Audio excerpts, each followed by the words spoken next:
বাংলাদেশ চলচ্চিত্র শিল্পী সমিতির 2024-26 মেয়াদের নির্বাচনের ফলাফল বাতিল চেয়ে হাইকোর্টে রিট করেছেন পরাজিত সাধারণ সম্পাদক প্রার্থী নাসরিন আক্তার নিপুণ।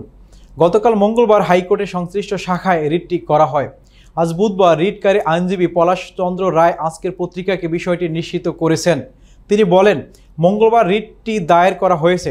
আগামী রোববার বিচারপতি নাইমা হায়দার ও বিচারপতি কাজী জিনাত হকের বেঞ্চে এই বিষয়ে শুনানি হবে। রিটে মিশা ডিপজলের নেতৃত্বাধীন কমিটির দায়িত্ব পালনে নিষেধাজ্ঞা চাওয়া হয়েছে। নির্বাচনে অনিয়ম ও কারচুপির অভিযোগ এনে তদন্তের জন্য কমিটি গঠন এবং নতুন করে নির্বাচনের তফসিল ঘোষণার নির্দেশনা চাওয়া হয়েছে। বাংলাদেশ চলচ্চিত্র শিল্পী সমিতির 2024-26 মেয়াদে নির্বাচনে জয়ী হয়েছে মিশা ডিপজল প্যানেল। গত 20 এপ্রিল শিল্পী সমিতির নির্বাচনের ফল ঘোষণা করা হয়।